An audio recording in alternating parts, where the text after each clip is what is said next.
안녕하세요. 네, 소개받은 디딤365의 김용경입니다. 앞에 두 분께서 이제 말씀하시는 걸 저도 몇 개 들었는데 너무 좋은 내용을 잘 해주셔서 저는 어떻게 이 시간을 잘 메꿀까 좀 걱정을 좀 했고요. 참고로 제가 이렇게 넓은데 많은 분들 앞에서 발표를 하는 게 처음이어서 태어나서 준비는 잘 했고 어떻게 잘 이 시간에 좋은 내용들을 전달해 드릴지 좀 걱정을 계속 하고 있었는데요. 그래도 최대한 떨지 않고 잘 말씀을 드리도록 하겠습니다. 일단 저희가 좀 준비한 내용은 실제 저희 회사가 한 AI를 시작한 지 한 2년 정도 되는데요. 실제 저희가 필드에서 부딪히는 실제 저희가 AI 서비스 쪽을 주로 개발하고 있기 때문에 이런 것들에 대한 사례나 거기서 느끼는 문제들을 그냥 가감없이 공유해 드리면 어떤 거버넌스라든지 아니 인프라라든지 어떤 전반적인 그런 방법론 이런 것들보다 조금 더 실질적인 도움을 드릴 수도 있지 않을까 해가지고 저희가 실제 겪어본 것들, 그다음에 거기서 얻어진 인사이트, 그리고 그런 것들에 따라서 저희들의 전략들을 좀 말씀드려보면 하나의 단면이긴 하지만 생성형 AI에서 비즈니스를 고려하시거나 어떤 도입을 하시거나 이런 것들을 지금 고려하고 계신 분들이 아마 관심 있어서 오셨을 텐데 거기에 조금이라도 도움이 되지 않을까라고 생각을 해서 그런 내용으로 좀 준비를 해봤습니다. 간단하게 저희 회사 소개를 좀 드리고요. 저희가 아직도 클라우드 MSP로 좀 아시는 분들이 계셔서 AI와 관련된 설명을 잠깐 드리고, 그다음에 저희가 바로 최근에 했던 주요 AI 그 에이전트 만든 사례들을 설명을 드리고요. 그다음에 그런 바탕으로 저희는 어떻게 AI가 지금 발전하고 있는지를 좀 보고 그것들에 대해서 어떻게 AI를 만드는 게, 특히 에이전트를 만드는 게 적합한 혹은 효율적인 방법인지에 대해서 설명을 좀 드리고요. 그다음에 저희가 보는 또 새로운 어떤 기회들을 조금 저희 쪽 시각에서 말씀을 드리고, 그다음에 디딤365는 어떤 식의 전략을 좀 가져가고 있습니다. 이런 식의 순서로 말씀을 드리도록 하겠습니다. 저희 회사는 2005년에 시작한 회사고 처음에는 정보자원을 운영하는 회사였다가 2014년부터 본격적으로 클라우드 쪽 사업으로 확대를 했습니다. 그리고 2023년에 이 AI 시대가 올 텐데 어떻게 준비하면 좋을지 해가지고 그 AI 빅데이터 전문 기업인 레디우드케이랑 합병해서 어떻게 보면 이제 2024년부터 AI와 빅데이터 쪽으로 본격적으로 사업을 시작한 그런 회사라고 보시면 될 것 같고요. 계속해서 빠르게 성장을 하고 있습니다. 그래서 매년 매출도 계속 오르고 있고 사업들도 계속 포트폴리오가 넓어지고 있는, 그렇게 발전하고 있는 회사라고 보시면 될 것 같습니다. 그래서 위에 보시는 내용들이 기존에 저희가 클라우드 쪽에서 하고 있던 사업들입니다. 그래서 아이아스나 파스부터 해서 뭐 멀티 클라우드도 지원해드리고 공공 클라우드 쪽에서 CSAP에 대한 컨설팅까지, 그래서 클라우드와 관련돼서 A to Z 다 잘하는 회사라고 보시면 될 것 같고요. 국내 클라우드에서 아마 저희가 넘버원 티어에 있는 MSP 회사라고 보시면 될 것 같습니다. 그리고 밑에 있는 내용들이 이제 AI와 빅데이터와 관련된 사업들이고요. 저희는 주로 AI 빅데이터 솔루션을 근간으로 AI 빅데이터 시스템을 구축해주는 SI 사업을 같이 하고 있습니다. 그래서 그런 회사라고 보시면 될 것 같습니다. 그리고 그것들과 관련된 대표적인 솔루션들을 잠깐 좀 소개를 드리려고 하는데요. 계속 말씀을 주시겠지만 그 생성형 AI의 서비스들이 그냥 알고 있는 LLM의 지식만 갖고 활용하는 게 아니라 기업이 갖고 있는 정보들을 활용해야 되는데 그것들 레그라고 하는 솔루션을 다 활용하는 형태로 지금은 진행을 하고 있습니다. 그래서 근데 그게 데이터들을 정제하고 그다음에 가공하고 청킹하고 뭐 이런 것들에 대한 복잡한 과정들이 있기 때문에 저희는 그것들을 관리형으로 만들어서 공급해 드려서 가장 빠르게 AI 쪽 에이전트를 만들 수 있는 솔루션들을 제공해 드리고 있고요.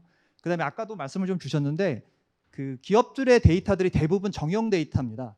그래서 RDB에 있는 데이터들을 그 LLM을 이용해서 사실 가져오는 게 굉장히 어려움이 있거든요. 그래서 저희가 그 되게 복잡한 그런 테이블이나 스키마도 자연어 기반으로 이렇게 쿼리해 올 수 있는 텍스트 투 SQL을 되게 오랫동안 연구를 좀 했고 솔루션화해서 이런 부분들을 실제 적용하고 있습니다. 그리고 밑에 보시는 것들은 그 빅데이터 쪽 솔루션이고요. 그래서 빅데이터 쪽 데이터 중에 이제 고객의 어떤 행동 정보들을 이용해서 그것들로 캠페인을 할 수 있는 전반에 대한 플로우들을 저희가 제공해 드리는 디딤 CM이라고 하는 그 캠페인 관련된 솔루션을 저희가 보유하고 있고요. 그다음에 ETL도 말씀을 주셨는데 이 방대한 데이터들을 데이터 레이크에 잘 적재하고 그것들을 실제 분석 시스템에 전달하는 그런 데이터 처리하는 솔루션도 갖고 있습니다. 여기까지는 이제 간단한 회사 소개를 했고요. 그다음에 실제 저희가 구축한 사례를 좀 보여드리겠습니다. 이건 작년에 NIA 본부장님도 계신데 프로젝트고요. 서비스 개발 지원 사업이라고 하는 사업을 진행했고, 거기에 수요 기업으로 농진청이라고 하는 기관에 저희가 AI 에이전트를 만든 사례입니다. 그래서 농촌진흥청이 굉장히 방대한 데이터를 갖고 계세요. 농업인들을 위한. 근데 이것들이 효율적으로 좀 사용되는데 좀 어려움이 있고, 어떤 에이전트 같은 그런 방식이 아니다 보니 복잡한 검색 같은 것들을 이용해서 그냥 사용하시던 그 기존의 어떤 유스 케이스가 있어서 그것들을 에이전트화해서 조금 더 편리하게 제공해 드리자라고 해서 방대한 데이터들을 레그를 구축하고 그것들로 농협 백과나 이런 것들의 서비스를 저희가 제공해 드려서 지금도 서비스를 하고 있고, 올해도 개선 사업을 하고 있습니다.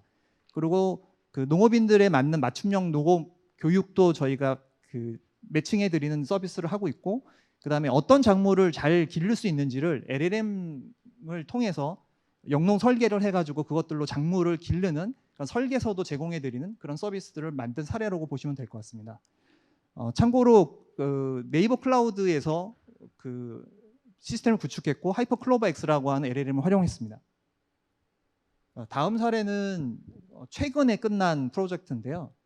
SK텔레콤이 그 전사적으로 그룹사 전사적으로 이 AI를 활용해서 일하는 방식을 혁신해 보자라는 사업을 하셨고요.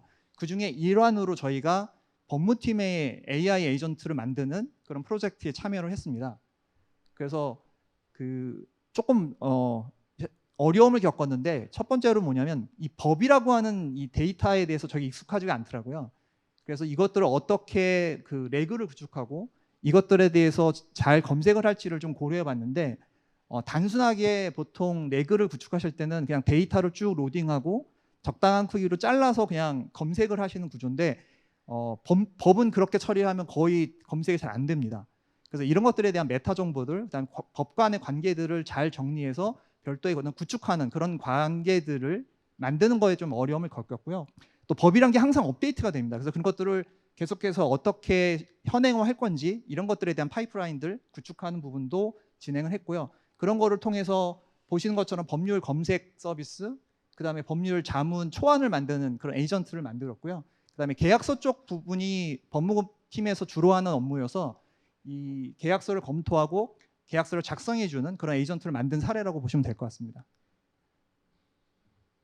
그다음 다음 사례는 지금 진행 중인 프로젝트고요. 9월 말 혹은 10월 초쯤에 이제 완료될 프로젝트인데, 공공기관인데 이제 수사를 하는 공공기관이고 사실 검찰청이긴 합니다. 쓰진 않았는데, 검찰청에서 동일하게 기존의 어떤 그런 그 수사 사건들이 발생했을 때 관련된 법령은 어떤 거지, 그다음에 과거에 유사한 어떤 수사 사건들은 없었는지를 검색하는 그런 니즈들이 있어서 어떻게 보면 앞에 설명드린 거와 유사하게 그 관련된 법령들을 레그로 구축하고 그것들을 검색할 수 있는 그런 서비스를 만들었습니다. 그리고 그것들로 조서를 자동으로 만드는 그런 에이전트를 만들었고요. 그리고 참고로 이거는 온프레미스 환경에서 구축이 됐고요. 그 LG AI 연구원의 엑사원이라고 하는 그 온프레미스에서 도는 SLLM 기반으로 구축을 했습니다. 참고로 여기서 좀 더 저희도 어려움을 겪었던 거는 이런 운영을 위한 약간 환경이나 운영적인 요소의 고려사항이 필요해서 일반적인 모델보다 좀 작은 모델을 운영하는 형태였고요. 그러다 보니 이제 언어 모델의 맥락이나 이런 것들을 이해하는데 조금 어려움이 있었고, 특히 이제 법률과 관련된 그런 그 내용들을 이해해야 되기 때문에 파인 튜닝을 통해서 좀 더 최적화하는 이런 과정들을 거쳤습니다. 그다음에 마지막으로 지금 또 진행 중인 프로젝트인데요. 금융권에서 진행되는 프로젝트고, 금융권에는 다양한 그 고객들의 데이터들이 있고 이걸 근간으로 적합한 그 제품이나 상품들을 제안해 드리는 이런 니즈들이 많은데, 특히 CRM 부서에서 이제 그런 부분들을 기존에는 굉장히 복잡한 화면에 굉장히 많은 스위치들을 만들어서 어떤 조건일 때 어떤 고객을 찾아줘, 이런 좀 복잡한 과정이 있었던 것 같습니다. 그런 것들을 그냥 자연어 기반으로 처리하는 형태의 텍스트 투 SQL 그 서비스를 저희가 지금 구축해서 거의 잘 POC가 마무리됐고요. 아마 연내에 실제 현업에 적용되려고 계획을 갖고 있습니다. 여기까지가 그 저희 쪽에서 했던 사례를 말씀드리고, 사례를 좀 먼저 보여드리는 이유는 지금 에이전트를 만들고 계신 회사들도 있고 도입하시려는 분들이 계실 텐데, 현장에서 이런 것들을 정말 에이전트를 만들려고 하는구나, 그리고 거기에 따른 약간의 고려사항들, 어려움들이 뭐가 있구나, 이런 것들을 좀 보시는데 참고가 될 것 같습니다. 그다음에 아주 퀵하게 생성형 AI에 대해서 좀 트렌드를 좀 검토해 보겠습니다. AI 에이전트 측면에서. 일단 위에 보시는 거는 LLM 모델들의 발전의 내용들입니다. 그래서 GPT부터 시작해가지고 최근에 딥시크라고 해서 굉장히 또 화제가 됐던 것들이 있는데, 보시면 소타 모델이라고 하는 대형 모델과 오픈소스 모델들이 다 계속해서 발전을 하고 있고요. 컨텍스트 윈도우들도 계속 커지고 추론 기능도 추가돼서 정말 이제 똑똑해지고 있다고 보시면 될 것 같고요. 그 다음에 그 밑에는 기술을 좀 떠받치는 그런 내용들이라고 보시면 될 것 같아요. 그래서 레그가 보편화됐었고, 그 다음에 랭그래프 같은 그런 에이전트를 만들 수 있는 프레임워크들도 계속해서 발전을 하고 있고요. 그 다음에 최근에는 그 LLM 모델, 특히 이제 AI 에이전트가 이 외부에 있는 자원들과 쉽게 연결할 수 있는 표준으로 MCP가 이제 공개가 됐고, 그 다음에 심지어 에이전트 간에도 연결을 하면 더 좋겠다라고 해서 A2A 프로토콜이 나오는, 어떻게 보면 그래서 단순히 그냥 챗봇을 쓸 수 있는 그 LLM에서 이런 것들에 대한 그 개발이나 발전을 통해서 AI 에이전트로 가고 있는 방향성이 있지 않을까라고 해서 정리를 좀 해봤습니다. 그래서 그런 내용들 중에 되게 중요한 것들만 좀 추려봤고요. 그래서 언어 모델이 추론 기능을 갖게 되고, 레그랑 에이전트 프레임워크, 그다음에 MCP AI 같은 A2A 같은 이런 기술을 통해서 이제 본격적으로 AI 에이전트를 만들 수 있는 환경이 조성됐다고 보실 수 있을 것 같습니다. 그리고 이거는 이제 AI와 관련된 도입 사례인데, 좀 그 기업의 어떤 그 의사결정하시는 분들께서는 참고가 되실 것 같아요. 그래서 처음에는 AI를 그냥 단순 도입했었고 버티컬한 어떤 요구사항들의 분야에, 그다음 이제 LLM이 나오면서 그것들이 이제 챗봇 형태의 어떤 인터페이스를 갖고 업무에 좀 더 이렇게 인터랙티브하게 적용이 됐고요. 그다음에 지금 저 현재라고 나온 것들이 꽤 많은 부분에서 업무를 대신할 수 있고 도움을 받을 수 있는 단계로 보시면 될 것 같습니다. 그리고 아마 조만간 이제 에이전틱 AI라고 해서 되게 많은 부분들을 인간의 일 자체를 대체할 수 있는 그런 환경으로 갈 것 같아서, AI를 도입하시는 부분에서 고려하시는 분들은 어떤 단계로 가고 있지, 그다음에 우리는 지금 어느 정도 단계에 머물러 있을지, 이런 것들을 좀 보시면 정책을 정하시는데 혹은 사업을 추진해 주시는데 도움이 되실 것 같습니다. 그리고 AI 에이전트에 대한 얘기들이 계속 화두가 돼서 이거는 약간 정리를 좀 해봤습니다. 그래서 되게 많은 부분들 컨퍼런스나 아니면 인터넷 자료를 보셨을 것 같아서 유사한 내용이긴 한데요. 일단 AI 에이전트는 환경에 대한 인식, 그러니까 나한테 주어진 환경이 뭐고 나의 미션이 뭔지 이런 것들에 대한 이해가 우선 필요하고요. 그다음 그것들로 나는 어떤 문제를 풀어야 될지라고 하는 추론을 하고, 그것들을 단계별로 어떻게 진행하면 될지라는 플래닝을 하고, 그것들 실제 행동하는 이런 단계들을 거친다고 보시면 될 것 같고요. 그다음에 그 결과에 대한 피드백 갖고 계속해서 학습을 하고, 심지어는 에이전트 간에도 협업하는 이런 그 특징이 있다고 참고하시면 좋을 것 같습니다. 그리고 시장 부분에 대한 얘기도 좀 정리해 봤는데요. 그럼 에이전트 시장이 정말 계속 커지고 있느냐? 예, 커지고 있는 것 같습니다. 그래서 왼쪽에 보시는 것처럼 연평균 한 46%의 성장을 한다고 시장 조사의 결과를 보면 나와 있고요. 그다음에 국내도 그 시장 조사 기관에 있는 리포트를 보면 한 1년 연 한 1조 원 정도의 시장이라고 조사된 내용을 보실 수 있을 것 같습니다. 그리고 그 시장 조사 내용 중에 좀 하나 또 가져온 거는, 어떤 분야에 AI 에이전트를 적용하면 영업이익률이 얼마큼 올라갈 거냐, 이런 조사한 것들도 있는데, 꽤 많은 부분에서 AI 에이전트가 정말로 업무에 도움을 줄 거다라는 그런 시장 조사들이 있고요. 그 다음에 2025년에 보시는 것과 같은 되게 많은 분야에서 AI 에이전트가 적용될 수 있을 거다라는 시사점을 보실 수 있습니다. 여기서 한 가지 좀 말씀을 드리고 싶은 거는, 저 왼쪽에 보면 소프트웨어 부분에 그 영업이익률 상승폭이 가장 높다라는 그런 조사가 있는데, 어쩌면 향후에는 AI가 그 소프트웨어 개발에 되게 많은 부분을 차지해가지고 개발자들이 AI와 경쟁해야 되는 그런 시대가 올 수도 있을 것 같고, 이미 일부는 오고 있는 게 아닌가라는 생각도 듭니다. 그래서 그만큼은 반증하는 것 같아요. 그래서 어떤 부분에 돈을 좀 줄이고 어떤 부분에 돈을 더 많이 쓰는지를 보시면 이 기술이 어디로 가고 있는지를 좀 판단하실 때 더 도움이 될 것 같습니다. 그리고 그 글로벌 사례를 몇 개를 좀 가져왔습니다. 그래서 AI 에이전트가 지금 어디까지 가고 있는지에 대해서 다 굉장히 많은 사례가 있지만 대표적인 걸 좀 뽑아봤는데요. 하나는 그 클로드라고 하는 LLM 모델을 공급하고 있는 안트로픽에서 나온 컴퓨터 유주라고 하는 모델인데, 그냥 쉽게 생각하면 PC 화면에 챗봇이 연결돼서 이거를 해줘, 뭐 브라우저를 열어줘, 엑셀에 있는 어떤 자료들을 뽑아서 뭐 차트를 만들어줘라고 하면 화면을 인식해가지고 다 해주는, 아직은 베타 서비스입니다. 하지만 어쩌면 그 초개인화 쪽 AI 에이전트는 이런 쪽 방향으로 갈 수 있다라는 것들을 이렇게 보여주는 하나의 예시라고 볼 수 있을 수 있을 것 같고요.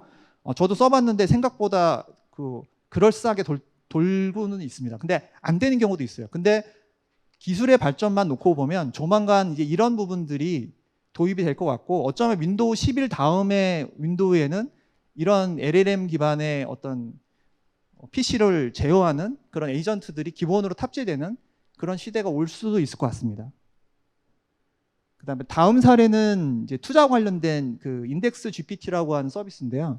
그러니까 대부분의 그 투자 회사들이, 저는 이제 뭐 투자에 대해서는 잘 모르지만 그 뭐 로보 어드바이저라든지 투자용 에이전트들 같은 것들을 이미 예전부터 되게 많이 모델을 만드셨습니다.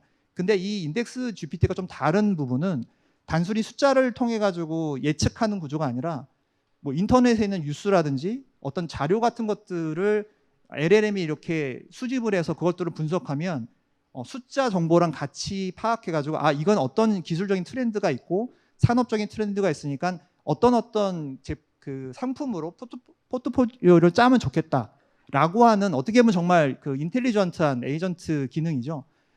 그래서 투자 쪽에서도 LLM을 이런 쪽으로 활용하는 사례라고 보시면 될 것 같습니다.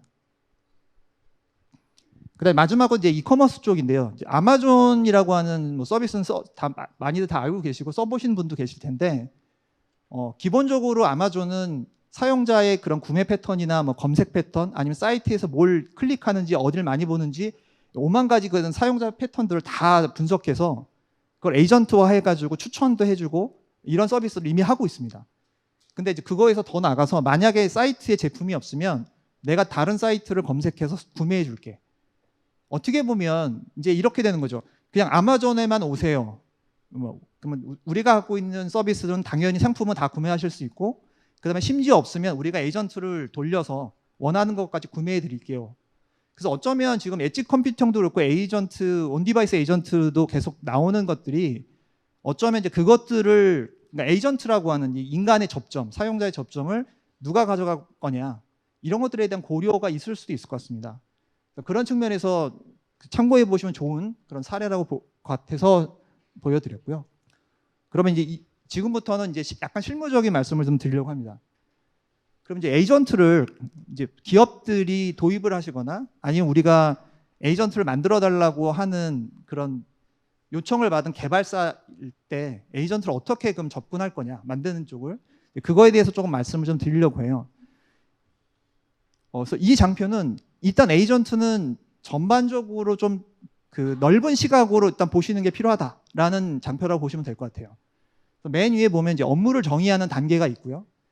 그것들로 어떤 역할들을 할지를 좀 정의하고, 그다음에 그 각각의 에이전트들이 어떤 워크플로우를 만들지, 그리고 그것들은 어떤 데이터와 연결을 해야 될지, 그다음에 이미 만들어져 있는 외부의 툴들, 뭐 회사라는 거는 굉장히 많은 API들이나 내부의 로직들이 있어서 만들어진 에셋이 있어서 그걸 어떻게 연결할지, 그다음에 에이전트한테 다 맡길 수는 없다면 사용자는 어떻게 개입을 해야 될지, 그다음에 이제 또 하나는 이제 개발사들은 고민을 하고 있습니다. 이거는 어떤 프레임워크를 써야 되지?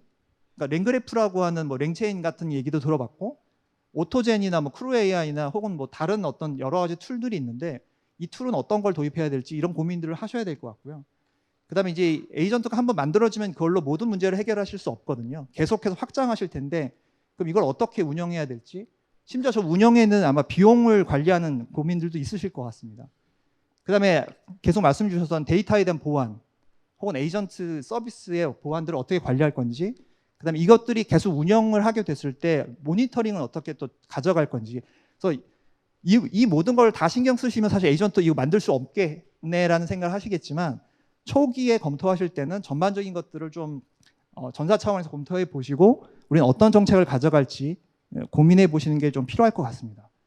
그리고 이걸 좀 이제 이렇게 하나 좀 레벨을 낮춰서 에이전트만 놓고 본다면 이미 말씀 주신 것처럼 에이전트의 역할이나 어떤 구조, 그다음에 툴 연계 같은 것들은 당연히 고민을 하셔야 될 것 같고요.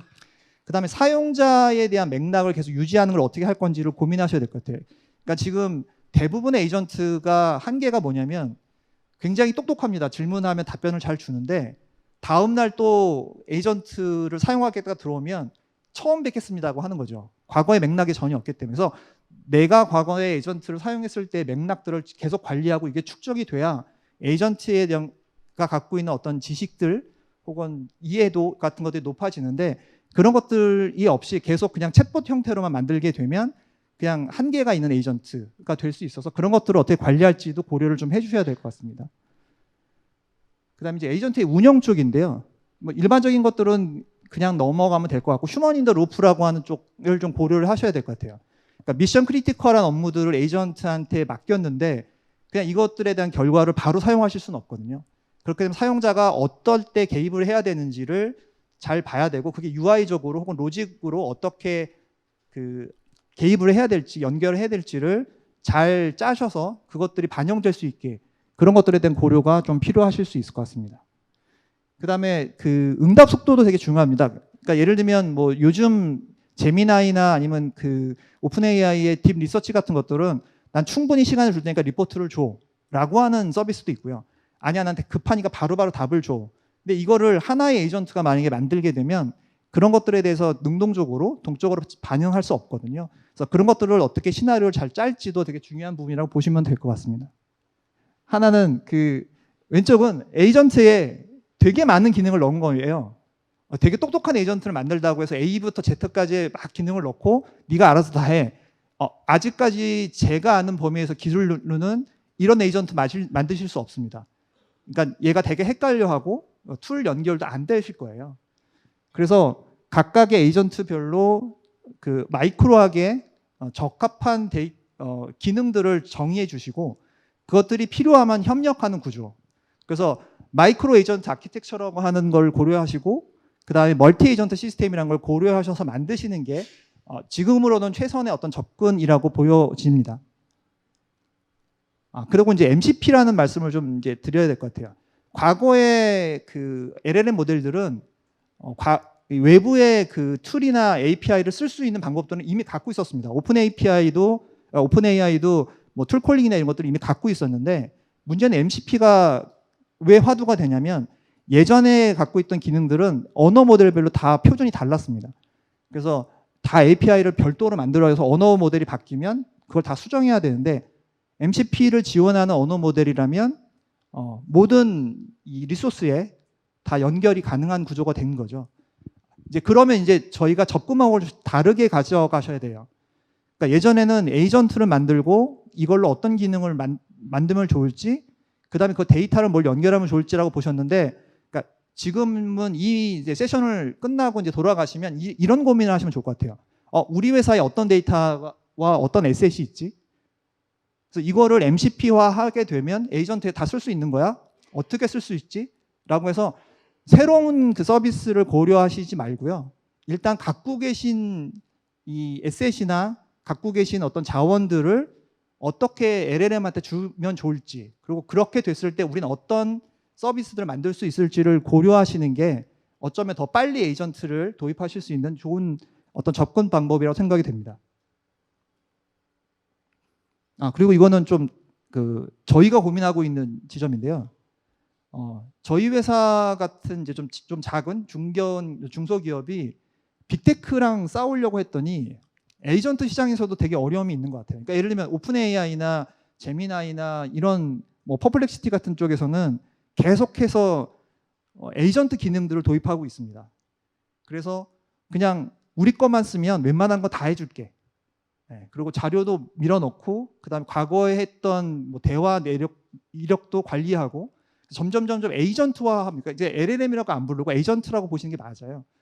근데 이런 에이전트랑 그럼 저희 같은 회사가 싸우게 되면 물론 이제 저희가 SI 같은 개발을 하는 시장은 별개겠지만 에이전트 시장에서도 경쟁을 해볼 수 있겠냐라고 하면 저희 이제 버티칼 에이전트 시장이 있지 않을까라고 생각하고 있습니다. 그 이유는 아무리 LLM이나 에이전트, 그 제너럴한 에이전트들이 똑똑해져도 회사가 갖고 있는, 기업이 갖고 있는 데이터들은 학습할 수 없거든요. 그러니까 고객과의 관계에서 얻어진 데이터도 학습할 수 없으니 이런 부분에서는 버티칼한 시장이 분명히 있을 거라고 저희는 보고 있고 이 시장을 저희가 좀 집중적으로 보고 있고요. 그리고 버티칼 에이전트가 시장이 만들어지게 되면 에이전트 에저 서비스라고 하는 형태로 아마 만들어지지 않을까 생각하고 있습니다. 물론 저희가 클라우드를 관리하는 MSP여서도 생각이 있지만 결국엔 AI 에이전트랑 클라우드는 같은 맥락으로 발전을 같이 할 것 같아서 버티칼 에이전트와 그다음에 에이전트 에저 서비스라는 이 시장은 같이 만들어지지 않을까라고 전망을 좀 해보고 있습니다. 물론 이건 제 개인적인 생각이어서 좀 틀릴 수는 있을 것 같은데요.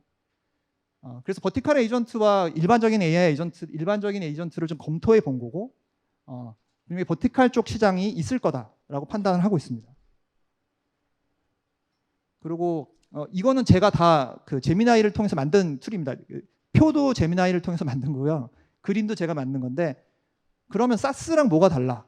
라는 질문이 있으실 것 같아요. 이미 사스로 서비스들을 많이 쓰고 있는데 그러면 에이전트 굳이 만들 필요 있어? 근데 어쩌면 이 그림에서 온 것처럼 AI 에이전트가 고객의 접점에 있고 뒤에는 사스들을 활용하는 아마 이런 구조가 현실적인 접근이 아닐까라는 생각이 들고요. 이제 아주 짧게 저희 회사의 그럼 전략을 말씀드리겠습니다. 일단 저희 회사는 AI 에이전트 쪽에 그 실제 현업에서 굉장히 많은 개발들을 해오고 있는데 고객들 만나보니 이런 니즈가 있으신 것 같아요. 뭐 데이터 툴, 그 다음에 레그 툴, 뭐 프레임워크 되게 좋은데 그냥 바로 쓸 수 있는 엔드투엔드 서비스를 좀 제공해 주시면 좋겠다는 말씀을 많이 주세요. 그래서 어쩌면 이거 엔드 유저형 솔루션이 필요하겠다. 에이전트 시장은. 그런 생각을 해서 코드 없이 에이전트 만들 수 있고 그냥 기본적인 에이전트를 빨리빨리 쓸 수 있는 그런 솔루션이 시장에서는 필요하지 않겠냐라는 판단을 해서 저희가 디딤 에이전트 빌더라고 하는 솔루션을 지금 출시 준비를 하고 있고요. 화면은 이렇습니다. 그냥 채팅 화면 같은 걸로 쓰실 수 있고요. 편리한 UI로. 그다음에 저기 화면에 보시는 박스들이 다 에이전트입니다. 그래서 에이전트를 선택하셔서 바로 쓰실 수 있고요.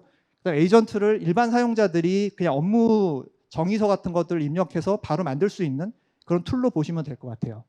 그다음에 스케줄링 같은 이 자율 에이전트도 있습니다. 그래서 대화형 에이전트뿐만 아니라 매일 뭐 매 시간 이런 일을 해줘라는 반복 업무들을 지정해서도 에이전트가 잘 도는 이런 구조라고 보시면 될 것 같습니다. 그래서 실제 에이전트 만드는 화면이고요. 그래서 그냥 목적을 정하고 에이전트한테 인스트럭션만 주면 에이전트가 생성되는 구조고요. 뭐 창의도나 정확도 이런 것들도 설정할 수 있고 그다음 실제 만들어진 에이전트를 배포하기 전에 샌드박스에서 테스트해보는 그런 기능도 제공하고 있습니다. 그다음에 저희는 MCP 툴, 그러니까 MCP 표준을 일단 따르고 있기 때문에 MCP 표준만 따른다면 저희 에이전트 빌더에는 어떤 그 툴도 연결이 되는 그런 구조로 지원을 하고 있고요.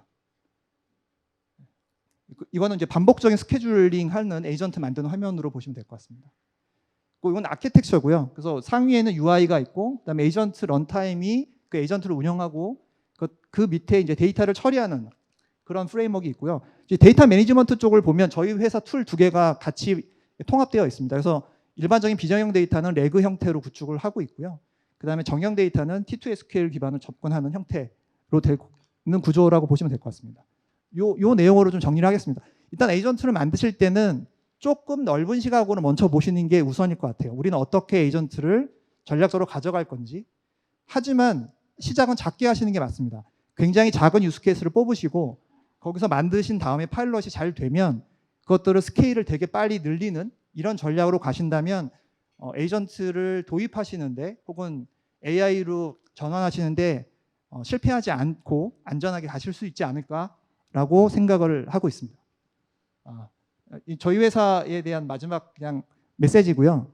클라우드 기반으로 디지털 전환을 하시던 아니면 AI 기반의 AX를 하시던 저희 회사가 갖고 있는 역량 솔루션 기반으로 최선의 지원을 해드리도록 하겠습니다. 제 시간이 다 마무리된 것 같아서 여기서 마무리하고요. 경청해 주셔서 감사합니다.